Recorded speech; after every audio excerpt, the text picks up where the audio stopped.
अक्सर हमने देखा है कि जो फीमेल्स हैं वो तो अपने विचारों को व्यक्त कर देती हैं, इमोशंस को बता देती हैं, दुखी होती तो भी शेयर कर देती हैं।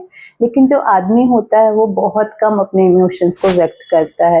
लेकिन देखा गया है कि जो सुसाइड रेट है ना वो सबसे ज़्यादा आदमियों में ही होता है एज़ कम्पेयर टू फीमेल्स। तो नमस्कार दोस्तों, मैं डॉक्टर रोशिता खरे और आज हम बात करेंगे मेंस मेंटल हेल्थ के बारे में।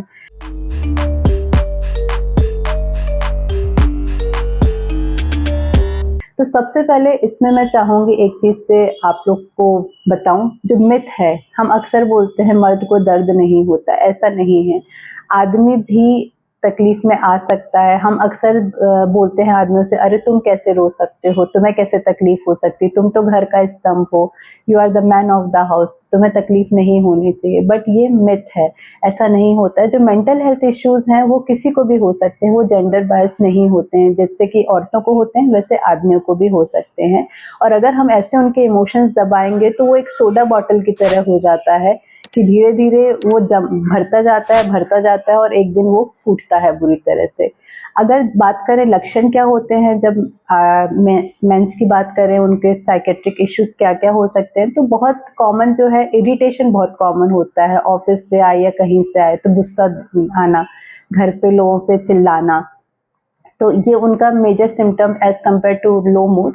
इरिटेशन ज़्यादा होता है, काम में इतना घुस जाना कि धीरे करके बर्न आउट होने लगना उनको, कि पूरी एनर्जी उनकी काम में ही लगा देते हैं कि बाकी ज़्यादा जो विचार हैं, जो तकलीफ दे रहे हैं वो ना आए, जिसके कारण बर्न आउट होना बहुत कॉमन होता है। नींद में चेंजेस आना, खाना भूख ना लगना, तो ये उनके मेन सिम्टम्स होते हैं। और इसके चलते कई बार हमने देखा है कि इन सिम्टम्स को अवॉइड करने के लिए जो आदमी होता है वो अल्कोहल की तरफ या ड्रग्स की तरफ खिंचता जाता है और उनका सेवन वो ज़्यादा से ज़्यादा करने लगता है।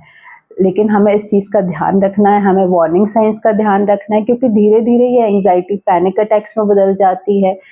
डिप्रेशन जो है वो होपलेसनेस में बदलने लगता है और उनको कुछ नहीं सूझता और उनको बस यही लगता है कि एक ही इसका इलाज है, शायद हम अपनी अगर जान दे देंगे तो सब कुछ खत्म हो जाएगा। तो यही बोलूँगी कि a strong man do feel stress but a responsible man ask for help. अगर बात करें कि हम क्या उनकी मदद कर सकते हैं, कैसे उनकी मदद कर सकते हैं, तो पहला, आप इसके बारे में बात करिए। अगर आपको तकलीफ़ है तो आप किसी अपने रिलेटिव से या फ्रेंड से आप बात करिए कि आपको क्या तकलीफ़ हो रही है। आप हेल्दी कोपिंग मैकेनिज़्म्स डेवलप करिए, जैसे कि रेगुलर एक्सरसाइज़ेस करिए, अच्छी नींद लीजिए, आप कुछ हॉबीज़ डेवलप करिए। जैसे आपको लगता है कि आप अपने इमोशंस नहीं व्यक्त कर पा रहे हैं किसी के साथ, तो जर्नलिंग स्टार्ट करिए, एक डायरी बनाइए जिसमें आप अपने इमोशंस लिखिए, तो वो आपके लिए हेल्पफुल होगा, क्योंकि आप मॉनिटर कर सकते हैं कि आपके इमोशंस क्या हैं। And last but not the list, अगर नहीं जम पा रहा है, नहीं हो पा रहा है, वर्कआउट नहीं हो पा रहा है, तो आप ज़रूर एक प्रोफेशनल हेल्प लीजिए।